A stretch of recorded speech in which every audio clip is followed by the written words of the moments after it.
Comme je viens de vous le dire, on rentre maintenant dans le vif du sujet et une des premières questions à se poser, c'est la création d'un compte basique ou d'un compte professionnel. Alors, quand je dis création d'un compte, c'est bien sûr votre compte seller central. Alors, quelles sont réellement les différences entre un compte basique et un compte professionnel? Une des grosses différences entre un compte basique et un compte professionnel, eh ben, c'est la capacité de vendre plus de 40 unités par mois. Alors ce que je dis, c'est un petit peu faux, parce que même en tant que compte basique, vous allez avoir la capacité de vendre plus que 40 unités par mois, ça c'est évident, il n'y a pas de souci. Mais par contre, eh ben, en vendant une unité en compte basique, Amazon va vous facturer 0,99 euros plus les frais de vente sur chaque unité qui seront vendues. Et vu qu'un compte professionnel coûte 39 euros par mois, et ben, si on fait 0,99 multiplié par 40 unités, on dépasse le tarif de notre abonnement professionnel. Donc, si vous allez vendre plus que 40 unités, chose qui j'espère est votre objectif, parce que ben, si vous suivez cette formation, c'est bien pour être un vendeur professionnel, d'accord? Eh ben, il va falloir passer sur un compte professionnel, je pense, ou du moins, ça sera, dans tous les cas, beaucoup plus rentable. Ensuite, quelque chose qui ne va pas forcément vous parler à ce niveau-là, mais on va pouvoir aussi gérer les commandes par reporting. Donc on va pouvoir télécharger des fichiers CSV et d'autres reporting, et ça c'est quelque chose que vous n'allez pas pouvoir faire via un compte basique. Est-ce que vous en avez besoin en tant que basique si vous faites moins de 40 unités? Je ne suis pas sûr que gérer voilà, une vente par jour nécessite d'aller faire des extractions de reporting ou d'autres fichiers CSV. On peut tout à fait les gérer via le seller central. Mais voilà, c'est une des raisons aussi sur lesquelles on a une différence entre un compte basique et un compte professionnel. Vous n'allez malheureusement pas pouvoir utiliser de logiciels tiers comme Cockpit Lab ou d'autres logiciels, d'accord? Pourquoi? Parce que bah, en compte basique, vous n'allez pas pouvoir interfacer directement les API de votre compte seller central avec les API d'autres logiciels. Donc c'est quelque chose que bah, vous n'allez pas pouvoir automatiser certaines tâches ou aller faire des demandes d'emailing, faire de la facturation automatique, faire de la review request, faire de l'ajout de produits, faire de, enfin voilà, toutes les fonctions du repricing, faire toutes ces fonctionnalités-là ne sera pas possible avec un compte basique. Vous n'allez pas pouvoir aussi gérer les promotions et tout ce qui est options de cadeaux. Donc ça, c'est quelque chose. Si ça vous intéresse, malheureusement, il faudra être encore une fois en compte professionnel. Un des gros points faibles du compte basique, ça reste aussi l'obtention de la buy box. Donc vous n'allez pas pouvoir obtenir directement un bouton achetez-le, d'accord, ou commandez-le.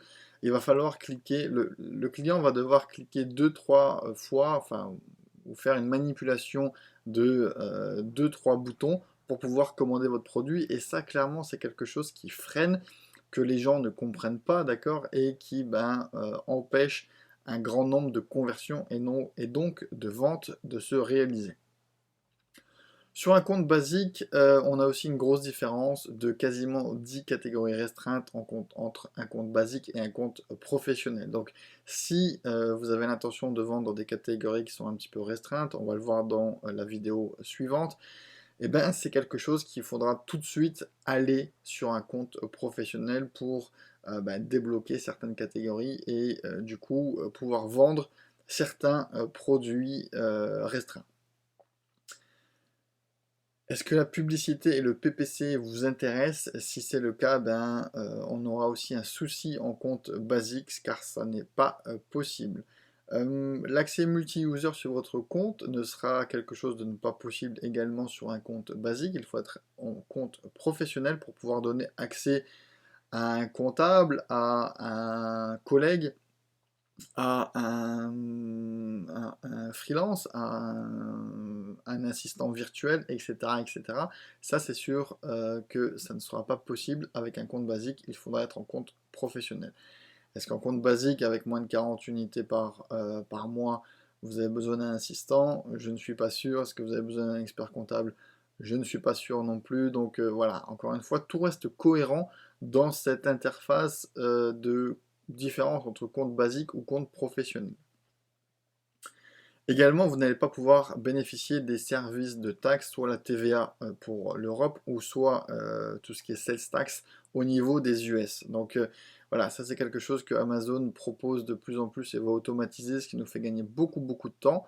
Il y a encore quelques petits points à revoir de leur côté, mais voilà, si c'est quelque chose que vous souhaitez automatiser et ne pas vous prendre la tête avec de la facture, ou avec tout ce qui est gestion de TVA, etc., eh ben, vous n'allez pas pouvoir le faire avec un compte basique. Ça reste encore une fois très logique. Si vous n'êtes pas professionnel, vous n'avez pas besoin, entre guillemets, d'avoir toute une gestion de TVA et de facturation, etc. Donc voilà, pour les basiques, je vous recommande même peut-être de faire vos factures sur un système de template Excel. Ça suffira largement car vous n'avez pas l'opportunité d'utiliser un service comme CockpitLab par exemple pour générer vos factures automatiquement. Voilà, en gros, les grosses différences entre un compte basique et un compte professionnel.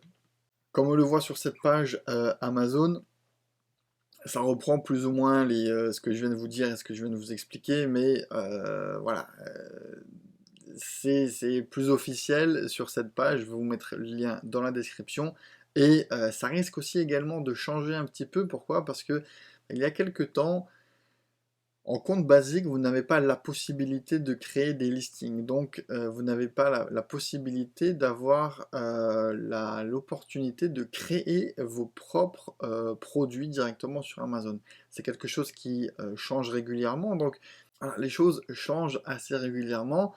Il y a des options qui se mettent, qui s'ajoutent, qui s'enlèvent, etc., etc. C'est pas figé dans le temps, ça évolue constamment. Dans tous les cas, c'est toujours la règle avec Amazon. Il faut rester en alerte maximale tout le temps, rester en veille permanente, etc., etc. Donc voilà, vous dire une vérité vraie à l'heure d'aujourd'hui, c'est ce que je viens de vous dire, mais ça risque peut-être d'évoluer dans les semaines, voire les mois à venir. En gros, pour conclure cette vidéo, on pourra dire que le compte basique est à créer si vous n'avez pas l'intention de faire véritablement du business sur Amazon. C'est vraiment si vous voulez faire de la petite monnaie, vendre deux trois produits, etc., etc. Ça, c'est un compte basique, vous suffira amplement. Maintenant, encore une fois, si vous voulez faire les choses proprement et d'une manière professionnelle, eh ben, le mot est dit, il faudra basculer sur un compte professionnel. Chose que je voulais aussi également vous dire, c'est que le compte professionnel et le compte basique, bah, vous pouvez l'activer et le désactiver un petit peu comme vous voulez. Donc si vous voulez commencer avec un compte basique et ensuite venir sur un compte professionnel, c'est tout à fait possible. Si ensuite, au bout de 2 mois, 3 mois, vous vous rendez compte que bah, votre produit ne se vend pas, qu'il faut refaire encore une fois un petit peu de sourcing, il va falloir faire une meilleure recherche de produits, etc. En attendant, vous avez totalement la possibilité de rebasculer sur un compte individuel le temps que ben, votre stock arrive, le temps que les produits, vous trouvez les bons produits à vendre, etc., etc. Donc là, c'est vraiment clairement mentionné, annuler votre abonnement à votre guise sans engagement. Donc pour ça, il n'y a pas de stress à avoir, vous pouvez basculer. Et si jamais vous n'avez pas encore créé votre compte Seller Central, on va le voir dans la vidéo suivante, mais je vous invite vraiment à le faire le plus rapidement possible. Pourquoi?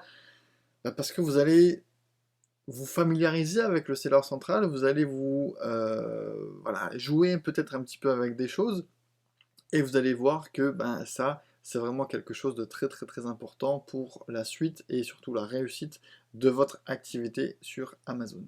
Voilà ce qu'il en est pour les grosses différences entre un compte basique et un compte professionnel. À vous de faire votre choix et de savoir où est-ce que vous voulez aller. Encore une fois, rien n'est figé, vous pouvez basculer de l'un à l'autre très très très simplement et ça sans aucun souci. Alors pour vous prouver que c'est totalement possible de basculer d'un compte basique à un compte professionnel très simplement, il suffit de vous rendre sur votre seller central, d'aller dans Paramètres, info sur le compte.